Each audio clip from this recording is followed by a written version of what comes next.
Good afternoon. It's Friday, the 7th of September 2018, just after 1 o'clock. Welcome to UK Column News. Your host this afternoon, Mike Robinson, myself, Brian Gerrish, and we're delighted to be joined by David Scott, reporting north of the border with northern exposure. Well, Idlib gets ever closer, Mike. Absolutely. So France 24 here, their headline is Russian airstrikes pound Syria's Idlib before key summit. What are they saying? Well, they're citing a monitor. Now, I wonder which monitor that could be. Well, of course, it's the Syrian Observatory for Human Rights.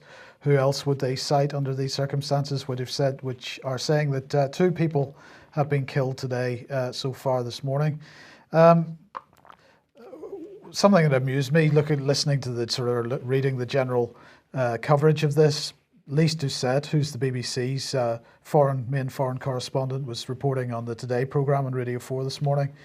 While she was decrying the potential for civilian casualties and ignoring the double standards being applied by refusing to acknowledge the cost of the civilian cost of Raqqa and Mosul, as they usually do, she did actually admit and announce that the combatants that are in Idlib are mainly jihadists linked to Al-Qaeda. So she did acknowledge that on the BBC this morning, which I thought was a bit of a step forward, perhaps. But according to this France 24 article, apparently a shepherd was also killed and 4 other people wounded. It's not clear if they were fighters or civilians, though, so things not clear. Now, of course, what's this about? Well, it's because Putin is in Tehran for the summit on what's going to happen to these people in Idlib. I think the Russians have made pretty clear their view that they should be wiped off the face of the earth. Liquidated, really. Absolutely. Was the word used, Mike. Well, he's also going to meet members of the government of Turkey. Turkey's in a bit of a difficult position here because, of course, turning its eyes towards Moscow, buying the S-400, but they still have a big stick held over their heads by the United States and the UK. So not clear quite how Turkey's going to react to this. Well, that's true, Mike. Turkey obviously played its Western hand to ultimately try and join the European Union. Then they got caught out with the coup. Then I think the Russians said to them, you need to decide which side you're on. And ultimately, of course, Turkey's decided that it's probably with the Russian side. So I think they are going to stay on that side now. And I also think that Turkey's worked out, of course, that it was the Americans helping to unleash a coup in order to get further control over Turkey. So plenty of propaganda to be found this morning on this issue, but possibly none quite as egregious as this. This is AFP pushing out this image. What are they saying about it there? A displaced Syrian girl who was wounded by shelling in Idlib. And the thought that came to my mind here, Brian, was who did her hair?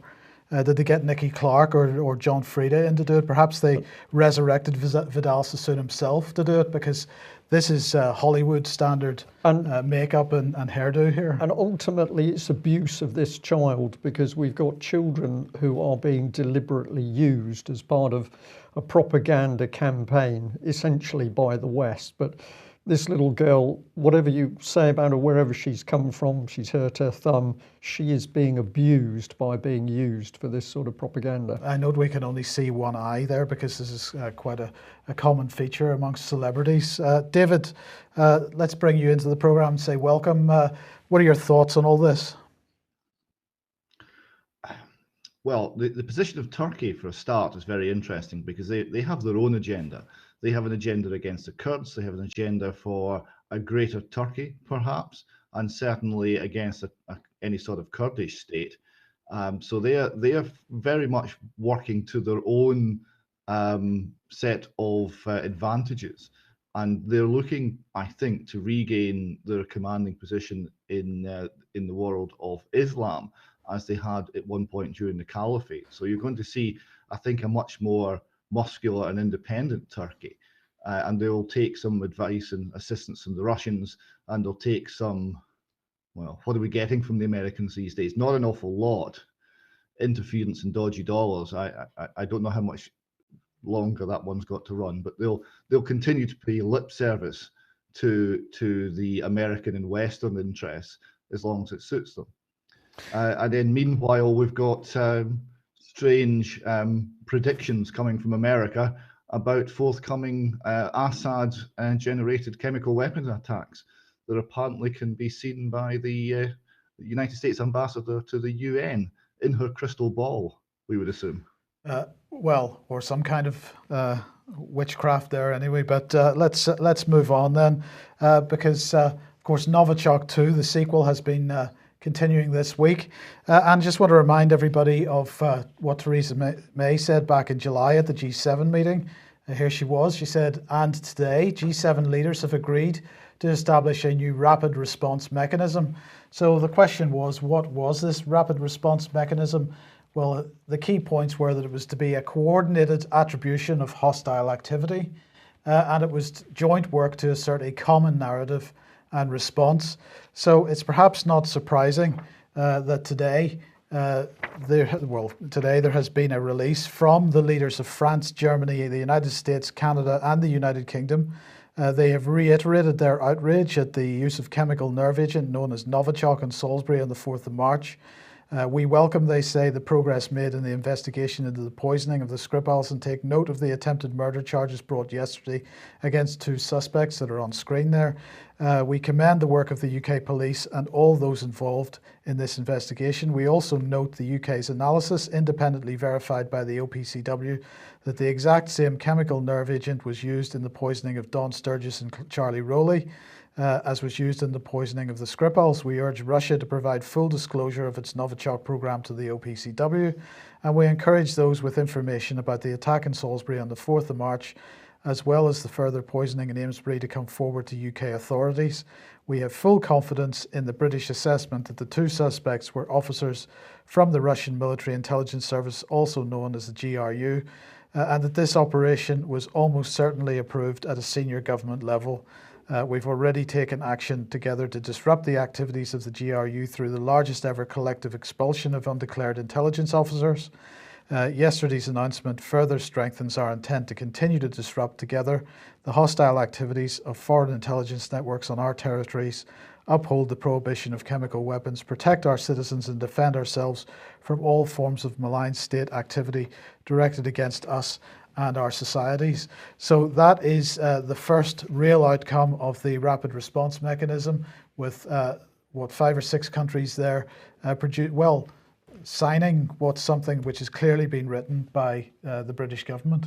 Been written by the British government, but what comes into my mind there when you were showing that G7 thing and those 2 aims, this is the common purpose. Yeah. This is absolutely the common purpose now coming in across the European Union. But interestingly, they say almost certainly run by senior government level. So we've got the almost certainly still in there when they're pointing a finger at the Russians. The Russians did it. It was run from Putin's office, almost certainly. So we still don't have any evidence. The other key word I think there is disrupt. We can show that there is a disruptive program which is being carried out inside the UK in order to bring in the change agenda. The government is using disruptors. And I think when they're talking about disrupting things with the Russians, this is really coded message to say our agenda is going to be unleashed on the Russians. That's my personal opinion. Well, David, you mentioned Nikki Haley and what's been going on at the UN. Trump definitely doesn't necessarily have friends around him, and the New York Times here publishing an anonymous opinion piece headlined, "I'm part of the resistance inside the Trump administration." So we seem to be getting a picture here of an administration which is really has the knives out for the man. Yes, this piece here, written by someone within the Trump White House, Allegedly. Allegedly, and published in the New York Times op-ed page. It goes on, it says, the dilemma, which Trump does not fully grasp, is that many senior officials in his own administration are working diligently from within to frustrate parts of his agenda and his worst inclinations. I should know I am one of them. and he goes on, he says, it may be cold comfort in this chaotic era, but Americans should know that there are adults in the room. Look how they talk about the leader. There are adults in the room. We fully recognize what is happening, and we're here trying to do what's right, even when Donald Trump won't. The result, their words, the result is a two-track presidency. And he says, this isn't the work of the so-called deep state, it's the work of the steady state. A very interesting piece. They're talking about the deep state here, claiming not to be it, but then, well, okay, maybe they are, maybe they're not. When we look at the Trump presidency, we do see a two-track. We see quite a lot of anti-war, despite all the military build-up. We see quite a lot of generating peaceful interactions with people. And then we see things like the missile attack on Syria that makes no sense. So this is perhaps revealing what's really going on here, that there's war and there's subversion within the Trump White House. Now, the New York Times came back and did a further piece on this, talking about Trump's angry reaction to it. And in that, they said, some loyalists to Mr. Trump said this amounted to an unconstitutional seizure of power by unelected staff members. Well, that's true, isn't it? Indeed, but it goes further because, Paul Craig Roberts here on his blog, his headline is Washington's belligerence can produce a world holocaust. Now, he was sort of echoing comments made by Willy Wimmer, who, of course, German politician, writing in German RT and also, I think, in, one of the other German publications. And he was warning of a situation after the midterm elections in the United States where Trump's opponents could win enough of the runoffs to actually remove him from office. And Wimmer's saying that this could be a prelude to war against Russia, potentially nuclear war. He said the hate potential of Anglo-Saxon global media means that this is not going to be the normal or even escalated confrontation, but rather that is the road to the annihilation of the assumed enemy of the United States war coalition. This gives you an idea of the power of the deep state. And then Paul Craig Roberts here saying Donald Trump was the only candidate for president who emphasized the necessity of normalizing relations with the other major nuclear power. The military security complex saw this commitment as a threat to their massive budget and power and orchestrated Russiagate in order to prevent President Trump from normalizing relations with Russia. The CIA-led attack on President Trump has had the full support of the Democrats and the liberal progressive left, who are agitating for the impeachment of Donald Trump, thereby removing the only politician with enough wits to see the danger in the extremely high tensions between Washington and Russia.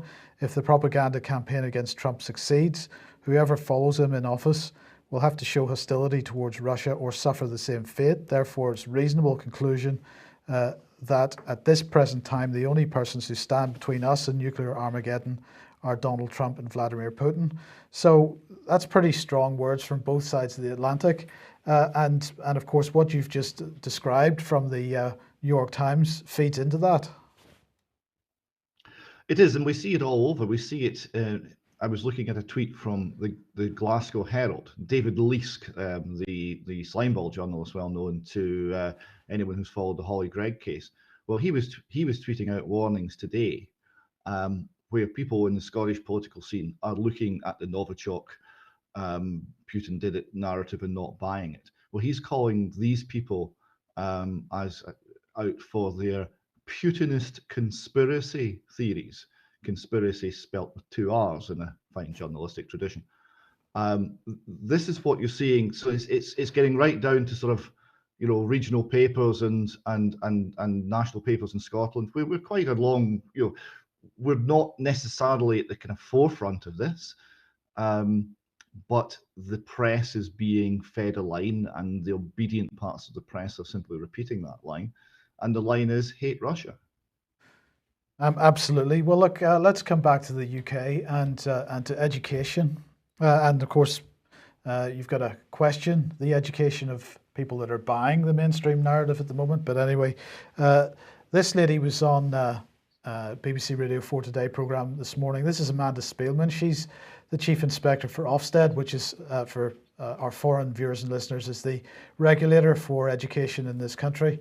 And she said, we haven't seen anything yet from the school inspections that she runs that says the schools are being unable to provide a good quality of education by reason of funding. Well, that's a very interesting statement. Now, of course, schools and the education systems having their budgets cut, but not only the baseline budget, but also where the money is going to, which we'll talk to David about in a second.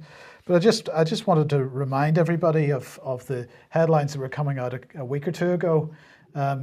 Here's iNews, and their headline was A-level students can still attain an A grade with almost half the wrong answers. And the point that we were making was that the pupils needed to score a little more than 50% in several cases over several subjects in order to score an A grade at A-level. This is the qualification in the UK that universities look to see whether you've achieved a particular standard for getting onto a university course.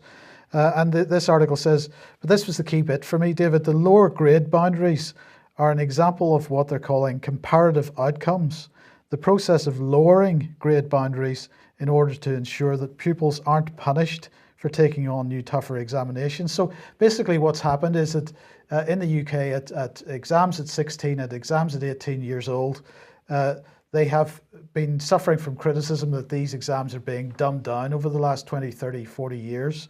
So what they've done this year is that they have brought in what they're describing as new tougher exams. But because the exams are tougher and the Liberals are saying that that means that pupils are being punished for having tougher exams, then they have to lower the grades in order to compensate for that. That's a pretty spectacular state of affairs, isn't it? Well, when you have a pass rate in physics of 26%, right, that suggests that people are being awarded qualifications when they haven't demonstrated any mastery. And as people who employ the output from our education system know to their cost, this is true. Right? It doesn't matter what your qualification is. It doesn't matter if you have a master's degree. It does not mean that you can write. It does not mean that you can think. It does not mean that you're competent even in the core subjects that your degree relates to. And it's getting worse and worse. So there will come a point where the entire system will be worthless in education terms, but then it's not really about education. It's about something else. Can I just add in there? Well, what comes into my mind immediately is Conservative MP Nick Bowles, because what he said is the Conservatives plan to produce a period of constructive destruction in public services. And I think this is the policy that we're seeing. Many people look at it and say it's ridiculous. They don't know what they're doing. They absolutely know what they're doing. They're destroying the system, which would produce well-educated, well-balanced young people to take the country on into a happy and prosperous future. This is applied cultural Marxism, surely. Yeah, I mean, yes, that's correct. There is certainly a decision to destroy the system, but where that's coming from, the impetus behind that has been the failure of the system. Right, so the system that was brought in was brought in from Prussia. The education system is Prussian, and it's come in, and it was all about control. It's about a compliant workforce, and it's about a workforce that will make good soldiers and good factory workers, and we don't want too many ideas. Now, this doesn't work, and the longer this goes on, the more that we're not getting the qualities we need, even in that regard. So they're recognizing that the system is broken, the system is failing, and then they say, well, we want to radically remake it, so we must have this creative destruction, etc. And the problems they're pointing to justify this are real problems. But of course, what they're doing is essentially more of the same. They're not coming up with real solutions because they're not being honest about where the problems came from. Right, well, look, David, let's have a look at what's going on in Scotland, just quickly, if we could, because we need to move on through this. We've got the Times, first of all, £60 million for mental health counselling in all Scottish schools. Yes, every Scottish secondary school will have mental health counselling. This is very interesting. 350 counsellors, 250 specialist trained nurses will be employed to tackle growing levels of anxiety and depression, which many blame on the increasing use of mobile devices and social media for. Now, this question that the Times hasn't asked here, the question that the Parliament hasn't asked, what's the nature of the counselling? Is it confidential? Because this is key. Because yes, there are problems with mental health in schools, and there are most certainly problems with young people having very serious mental health problems. But there's the solution for that is a service that they can go to when the young person chooses and speak to someone confidentially. Now, I suspect this government scheme will not be confidential. It'll be part of a huge data mining operation as your well-being is plotted on a database and you and your entire family are monitored by the state. Now, that is not the solution.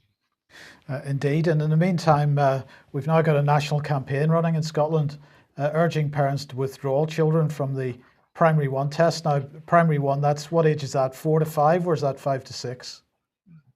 It's round about 5. I mean, you can start a little before 5. Or you can start when you're 5 and then move on to 6, depends just how the school year hits. So around about 5 years old, and parents are rightly not happy about this. And neither, by the way, are children's charities, neither is the Educational Institute for Scotland, the Teachers Union. No one seems to be happy about it, but the government's determined to push ahead anyway, because, well, we can't do anything about these things, but we can measure children, we can have more standardization, we can have more statistics, we can handle that.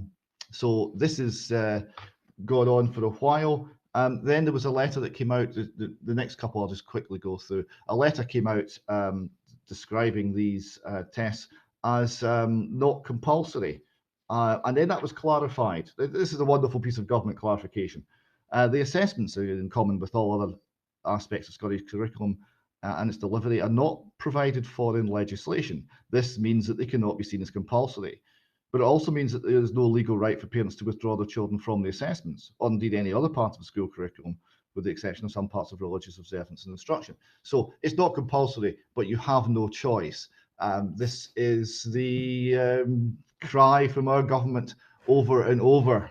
You're free, but you have no choice. Yes. Yes, good stuff. Okay, well, look, let's move on to Matthew Hancock, the Department of Health AI bot. Now, this is what he was saying a couple of days ago. If you remember, he said, "We love the NHS and are determined to guarantee it for everyone in the long term." So that was a couple of days ago. Today, he has a new little mantra. He says, "I love the NHS." So Matthew Hancock loves the NHS now.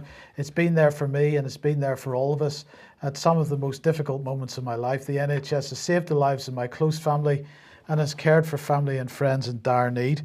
So what's he talking about here? Well, the NHS is going to become the most advanced health service in the world, Brian, by embracing the best innovations in new technology and artificial intelligence, according to Matthew Hancock. Now, Matt Hancock, of course, the former digital minister, and then he became Secretary of State for Digital, Culture, Media and Sport, where he promoted AI and all kinds of new technology and robotics and all this kind of stuff.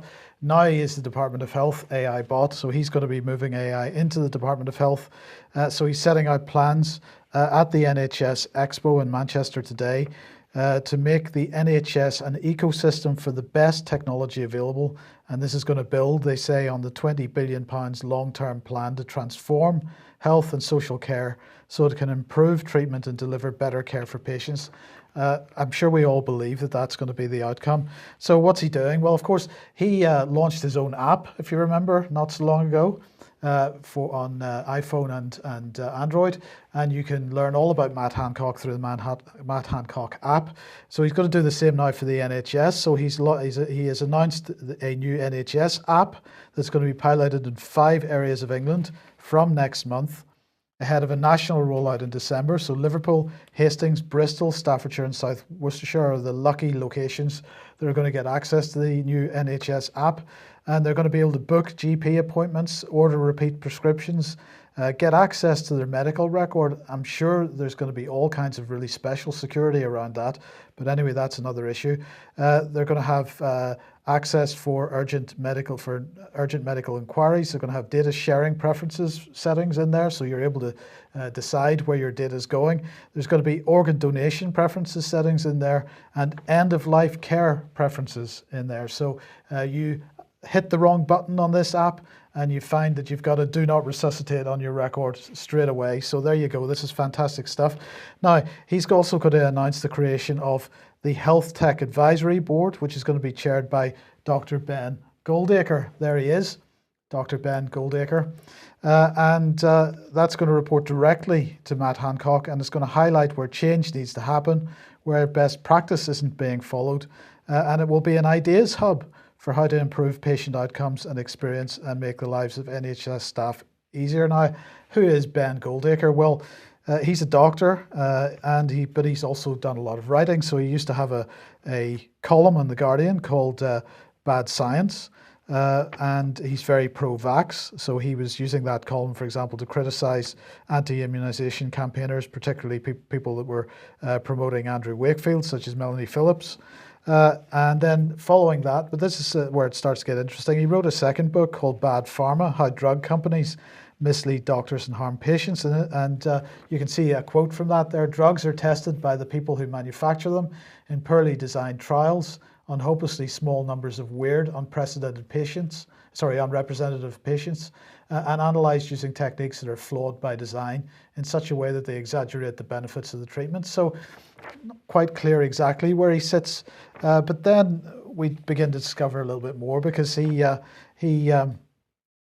wrote a policy paper for the Cabinet Office in collaboration with the Behavioural Insights team. So I'm just not clear where this guy stands or what he represents. But anyway, he is now in charge of the new Health Tech Advisory Board, which Matthew Hancock is launching today. So this is fantastic stuff. Perhaps we just reinforce there, Mike, that the statement that he's made there about the fact that drug trials are completely unrepresentative and carried out by the companies is absolutely true. Absolutely. But on the other hand, he's supporting vaccines, if I've heard your report correctly. So this man appears to have a split personality, but he's working with the Behavioural Insights team. And we have been warning and warning and warning. What is this about? It's the government using applied behavioural psychology, including neurolinguistics, in order to convince the public that the government's policy is correct and we can't think for ourselves. David, I'm just going to say 30 seconds. These people are unbelievably dangerous. Unbelievably confused. Like, how can you write a book that's pro-vaccine, following up with a book that says that the drug companies can't be trusted and that the safety regimes are not worth the paper they're written on? Right? Surely you have to then repudiate the first book. Surely you have to say why I was wrong about vaccines. I mean, it's just a matter of consistency. Only if you've got a conscience of some form. Yeah. Well, maybe that's the problem. Yeah, well, indeed. Absolutely. Speaking of people with no conscience, well, it's great stuff. Tony Blair is back, apparently. He's coming back into mainstream politics. Another appearance on the BBC Radio 4 Today programme. They have him on now every 3-4 weeks, it seems. They seem to love him. And so he was back on the programme today, and he is coming back into politics because he's really concerned about what's happening to the Labour Party. But he says he doesn't think the British people will tolerate a situation where, for example, the choice at the next election is Boris Johnson versus Jeremy Corbyn. So he's talking about a new centrist party as an alternative to the Labour Party. And I'm thinking to myself, are you really saying that? I mean, this is kind of rhetorical because we know that he has no conscience and so on. But, you know, does he really think that the British people would tolerate a situation where, for example, a new centrist party was to appear with him at its head? I don't think so. We hope not. Well, indeed. We hope not. Behind the scenes, though, we've got some very dangerous stuff going on, and sometimes researching for UK column news leads you down very interesting paths. Quite a few people had sent me emails pointing out the BBC's sudden dramatic interest in female genital mutilation. So this has now become one of the BBC's hot topics. I went to have a look at that subject. I went to look at a lady journalist talking about that subject, and it led me down a completely different path. So let's have a look at what I found. Well, this is the story. This is going back to the 17th of August when Newsnight put out a programme on the rise of the extreme right wing in Britain.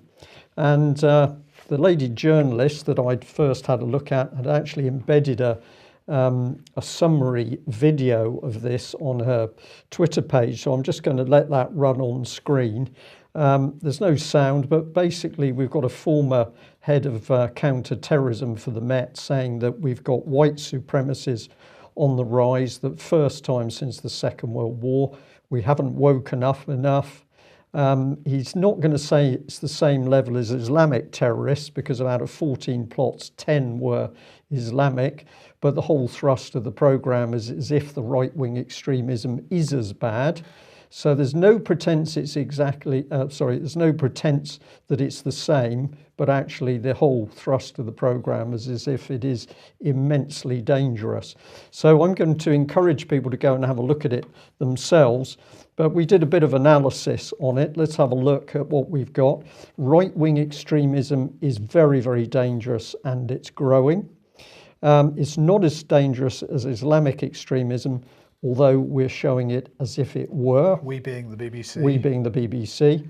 Now, this was interesting. We see right-wing extremists copying Islamic ideas by, for example, white jihad. So the Islamic terrorists and extremists, of course, always talking about a jihad religious edict, usually to have people killed or to start wars.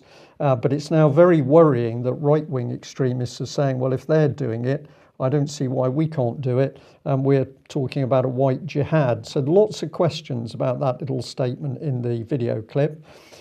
We see right-wing groups trying to use problems such as food banks to become more accepted and mainstream.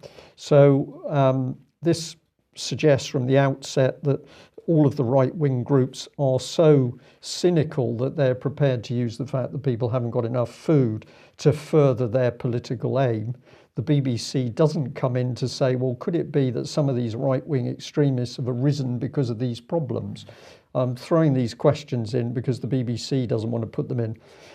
We see both groups pushing the message that communities cannot get along. So they're saying that we've got right-wing extremist groups and the Islamic groups both essentially putting the same message that communities can't get along. And the BBC doesn't ask a single question about what's really creating this right-wing movement. Is that former police head of counter-terrorism correct in saying that this is the first time we've had a real right-wing movement since the Second World War? Combat 18 comes into my mind, but maybe I'm wrong on that. So who put this picture together, or this little documentary together? Well, it's Richard Watson from the BBC, and his experience, or claimed experience, is that he's been a terrorist expert for 18 years with a focus on the Islamic terror group Al-Muhajirun, sorry if I've got that correct, and he started his research after 9/11. Now, when we had a look at this man, it became very interesting indeed, because he produced quite a long article about this terrorist group. And here's the questions he's asking. Has it been underestimated? Now, this is exactly the same line he's taking with the right-wing extremism. Have we underestimated the right-wing extremism?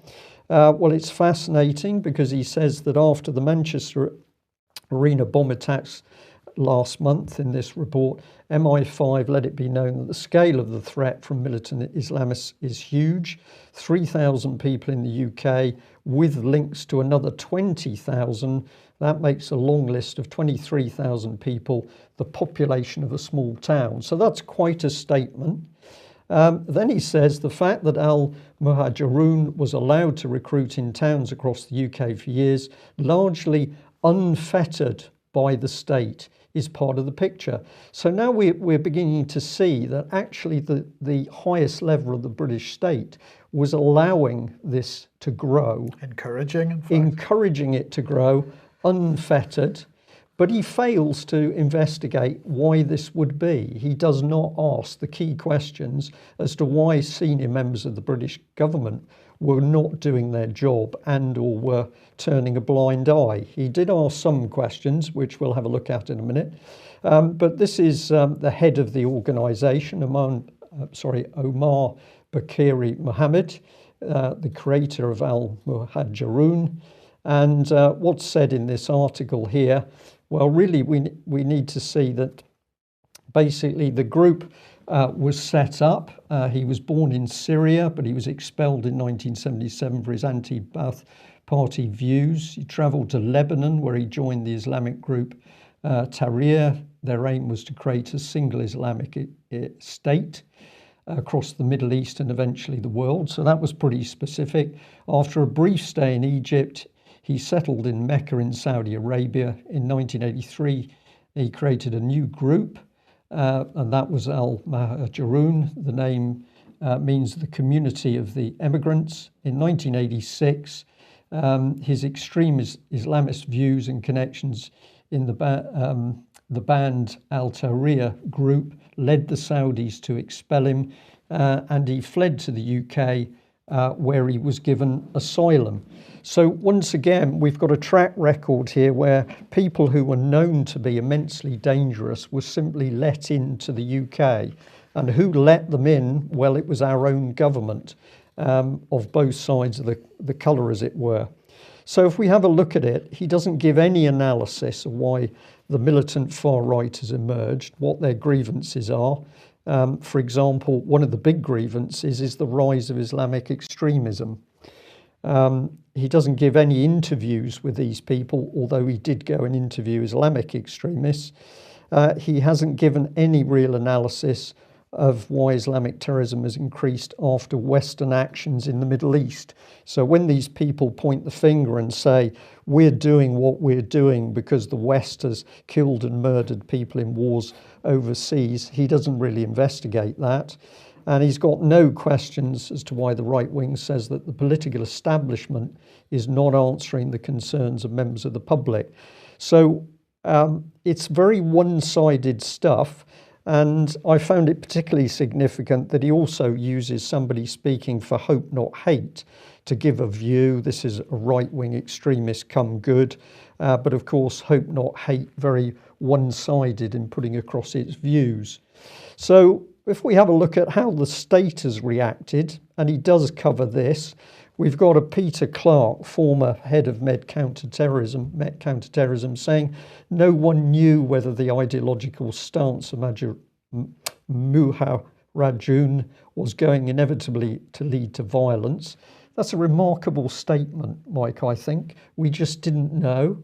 Once the threat from dissident Republicans receded, the focus on the Islamic threat grew very quickly.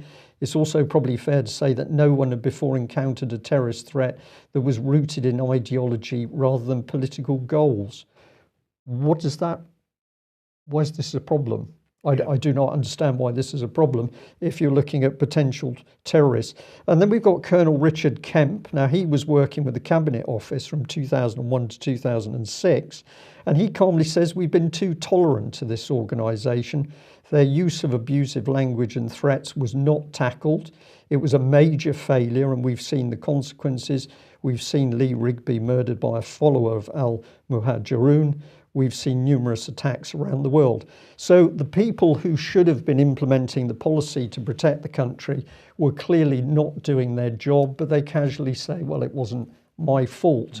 And so let's bring in the meat with an eye on the clock. And of course, what doesn't he do at all? There is no challenge to the prime ministers who were actually responsible for opening the door and allowing the unfettered rise of Islamic terrorism. But the BBC is going to now have a documentary raising the fear factor about the rise of a far right. So I think this was dangerous whitewash by the BBC. And if you analyse it, it's likely to increase hate. We've already got politicians reacting to this. So if he was aware that terrorists have been given asylum and unfettered ability to recruit extremists in UK, why did he not challenge those prime ministers and senior politicians responsible? No questions asked by the BBC at all. And why isn't he investigating the concerns which is giving right to this far right? He doesn't want to go there either. And then I'm going to ask this question: by failing to ask these key questions, is it that the BBC is actually playing two sides against each other for the benefit of the corrupt British state that caused the problem in the first place? It's a bit of a rapid run through that, David, but it's just fascinating to see how the BBC is so utterly devious when it gets into these very, very serious policy areas. We let terrorists into the country. They didn't invade.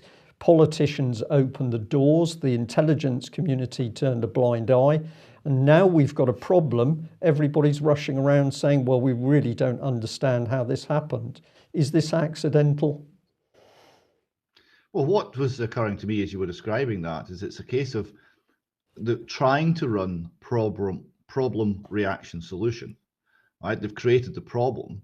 They've imported the terrorists into the country.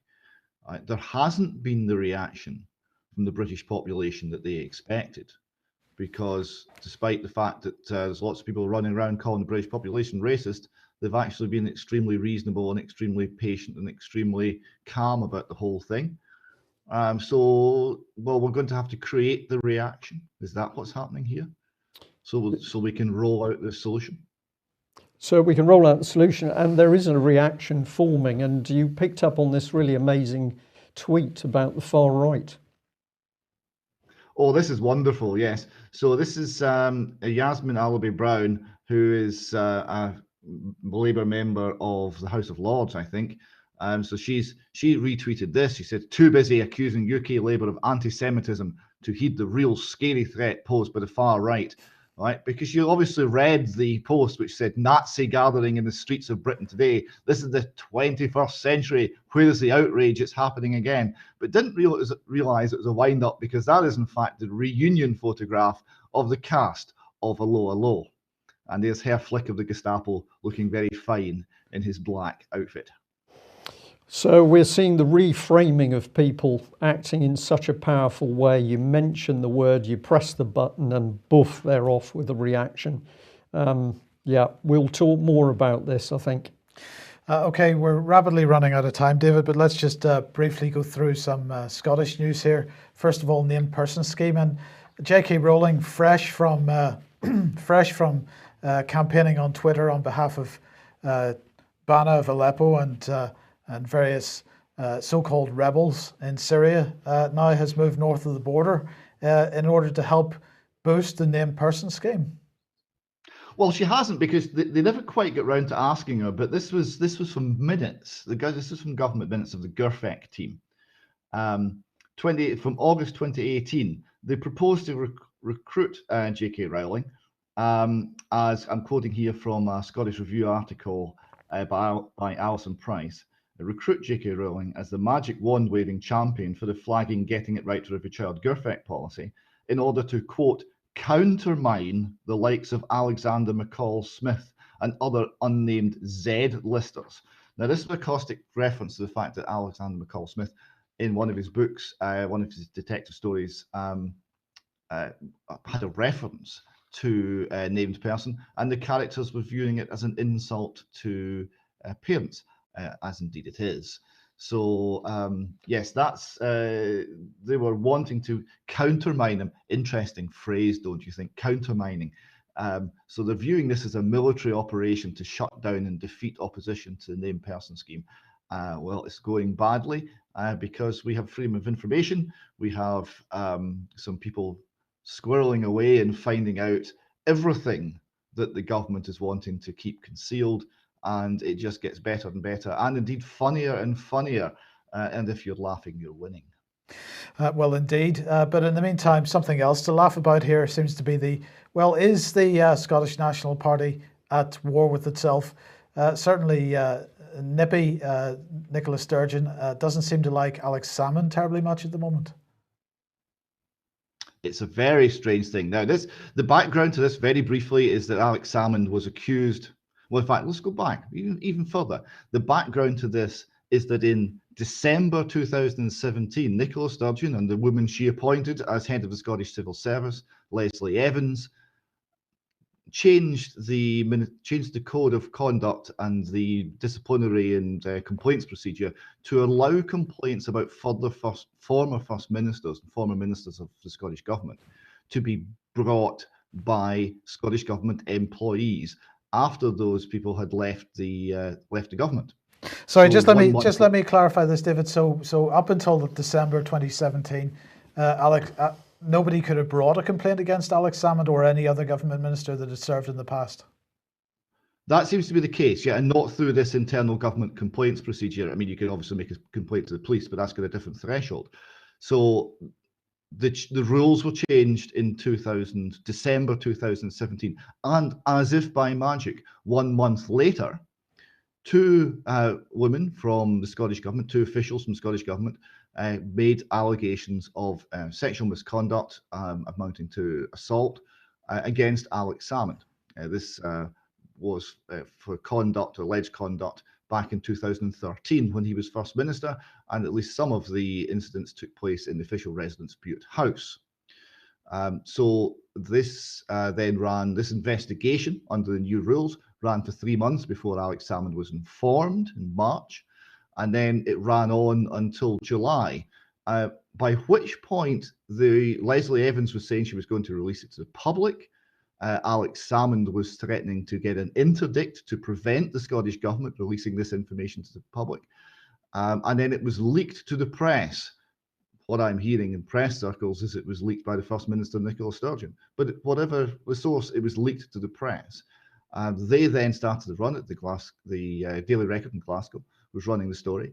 And then Alex Salmond decided not to get an interdict because the story was already out. Instead, he decided to take the government to court for a judicial review of the entire process, saying the process had been unfair to him. He hadn't had a chance to understand the accusations being made against him. He hadn't had a chance to offer a proper defence. Now, I would have to say, from my experience of Leslie Evans and Nicola Sturgeon, I wouldn't be at all surprised that the process is entirely flawed.